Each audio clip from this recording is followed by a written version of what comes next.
नाज़रीन करम, मौलाना फजलुर रहमान ने एक बहुत बड़ा दावा किया। दावा नहीं, मैं इसको इल्जाम कहूंगा, जो कि उन्होंने कहा है कि चीन और सऊदी अरब दो ममालिक ऐसे हैं जो कि पाकिस्तान के इंतहाई करीबी दोस्त हैं। वो चाहते हैं कि इमरान खान दोबारा इक्तदार में वापस ना आए। चीन ने कह दिया अगर इमरान खान दोबारा इक्तदार में वापस आते हैं तो हम अपनी इन्वेस्टमेंट नहीं लाएंगे। सऊदी वली अहद ने यह बयान दिया कि अगर इमरान खान जो है वो इक्तदार में वापस आते हैं तो हम आपसे गुफ्तगू नहीं करेंगे। सबसे पहला सवाल तो ये है कि इनको इतनी इंपॉर्टेंट इंफॉर्मेशन जो है मौलाना फजलुर रहमान को चीन और सऊदी अरब से किसने ला के दी है। और दूसरी तरफ उन्होंने कहा कि जिसको तुम चोर कहते हो, चोर हम नहीं कहते, अदालतों ने उन्हें कहा, इसलिए हम भी चोर कहते हैं नवाज शरीफ को।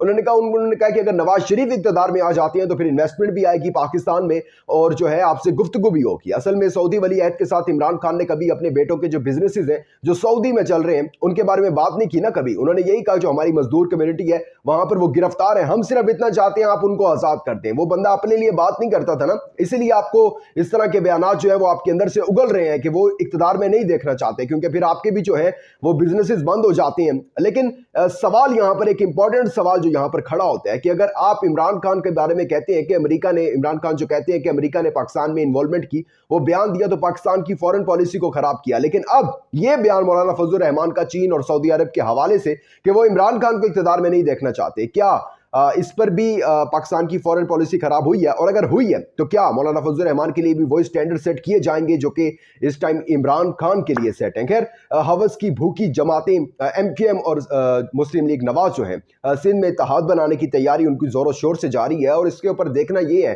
कि पीपल्स पार्टी का सिंध में भी जो सफाया है वो खत्म करने की कोशिश की जा रही है। और क्या डैमेज क्रिएट होगा पीपल्स पार्टी के लिए, क्योंकि वो मुसल्लत रहे हैं, काफी गढ़ था उनका सिंध, पाकिस्तान में कहीं भी ना बने हुकूमत लेकिन सिंध नहीं जाना चाहिए, पीपल्स पार्टी का मंशूर था। लेकिन अब क्या ऐसा हो सकता है? और क्या जरदारी साहब जो है वो स्ट्राइक बैक करेंगे? इसके ऊपर खामोशी उनकी बड़ी खतरनाक होती है।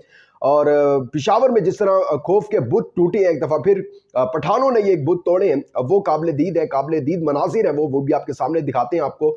और इस हवाले से बात भी करते हैं, लेकिन आगे बढ़ने से पहले चैनल को सब्सक्राइब करके शुक्रिया का मौका दीजिएगा, वीडियो को लाइक और शेयर लाजमी कीजिएगा। नाज़रीन करम, इस टाइम जो ऑन ग्राउंड सिचुएशन है खैबर पख्तूनख्वा की, वो आप सबके सामने है कि अगर हम बात करते थे किसी जमाने में इमरान खान की आवाम को शऊर देने के पहले, उस हवाले से बात करें, उस जमाने की बात करें, तो उस टाइम यह था कि पंजाब जो था वो नून लीग का, सिंध जो था वो पीपल्स पार्टी का, और खैबर पख्तूनख्वा जो था वो PTI का गढ़ था। और फिर वहाँ बलोचिस्तान वाली साइड पे बलोचिस्तान अवामी पार्टी और कुछ इत्तेहादी होते थे।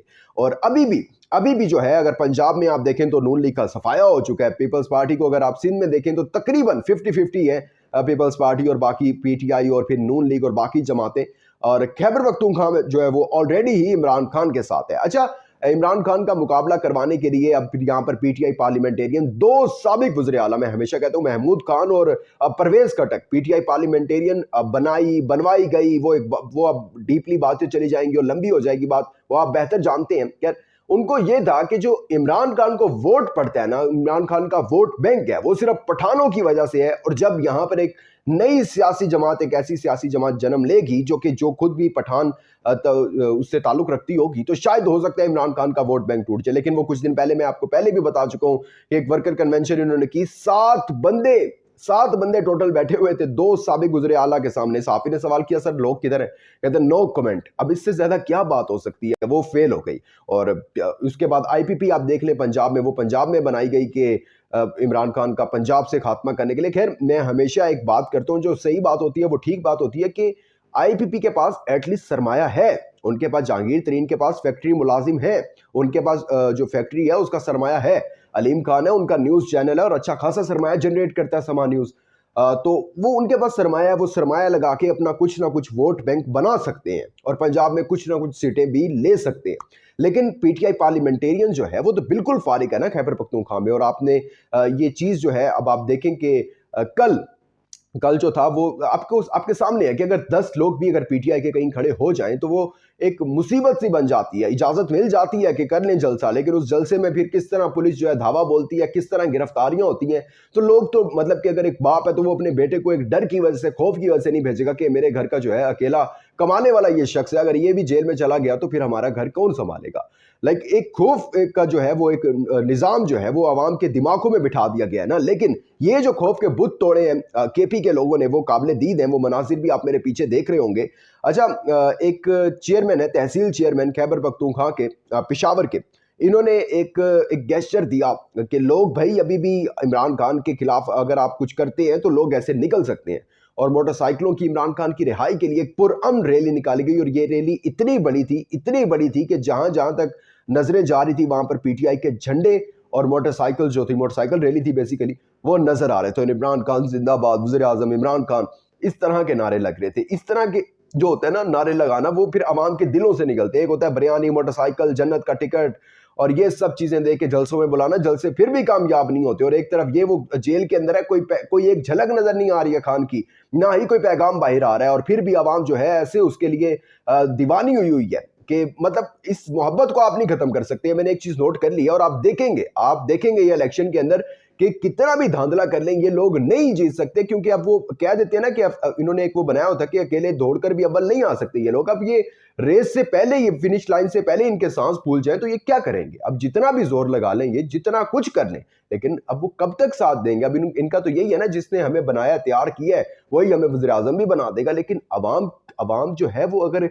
मैं समझता हूं कि 40% भी पीटीआई के साथ होती फिर भी कुछ बन सकता था कोई, लेकिन अवाम जो है इस टाइम 90% अवाम जो है वो इमरान खान के साथ है। आप कितनी धांधली कर लेंगे, जो कुछ कर लें, आप इमरान खान को वज़ीर आज़म बनने से नहीं रोक सकते। और अगर इमरान खान ना अहली रहती है, गिरफ्तार रहते हैं, तो एटलीस्ट पीटीआई की गवर्नमेंट पाकिस्तान के अंदर आप आने से नहीं रोक सकते हैं। खैर, इन सब के अंदर मुस्लिम लीग नून, जिसे लेवल प्लेइंग फील्ड जो है फराहम कर दी गई है, निज़ाम लेट गया उसके आगे। उन्होंने कहा खेलें आप जितना खेल सकते हैं, और वो मुतहर्रिक है सिंध में अपनी जो है एक पावर दिखाने के लिए। उन्होंने कहा आइंदा इलेक्शन में बड़े सियासी जो है ना इत्तेहाद के लिए हम सफबंदियां भी करेंगे, हम सीट एडजस्टमेंट भी करेंगे।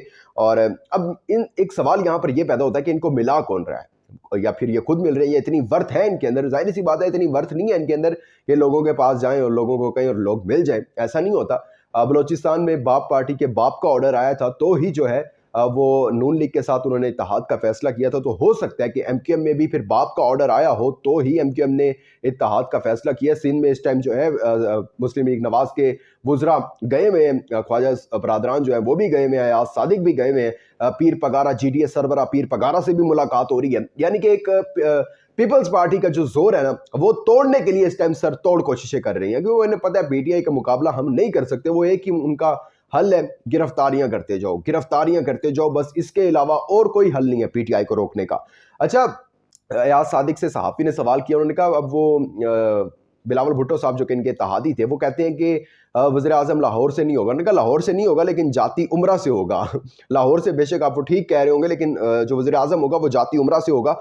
और अब देखना ये है कि आसिफ जरदारी इसके ऊपर क्या रिएक्ट करते हैं। लेकिन उन्होंने कहा अगर तो ये इस चीज़ पर भी मान जाते हैं ना वज़ीर आज़म के जाती उम्रा से होगा, तो फिर पीपल्स पार्टी से भी इत्तेहाद की बात हो सकती है। लेकिन अब देखते हैं कि क्या बनता है। और आसिफ जरदारी का इसके अंदर एक इंपॉर्टेंट रोल है कि वो किस तरह एक अपनी खामोशी में पहले इब्तिदा में कह चुका हूं उनकी बड़ी खतरनाक है, वो बड़ा जबरदस्त स्ट्राइक बैक करते हैं। और क्या वो पीटीआई के साथ इत्तेहाद कर लेंगे, क्योंकि उनको भी बड़ा गुस्सा है बापों पर, क्योंकि वो दीवाने थे बिलावल भुट्टो कभी पिछली एस्टेब्लिशमेंट के, लेकिन अब नहीं है। और उनको इस चीज़ का बड़ा गुस्सा है कि हमें क्यों नहीं पूछा जा रहा, सारा जो है लाडला नवाज शरीफ को बना दिया गया। देखते हैं इस पर आने वाले दिनों में क्या बनता है। अपना बहुत ज़्यादा ख्याल रखिएगा, इंपॉर्टेंट फीडबैक देना मत भूलिएगा। दीजिएगा इजाजत, अल्लाह हाफिज़।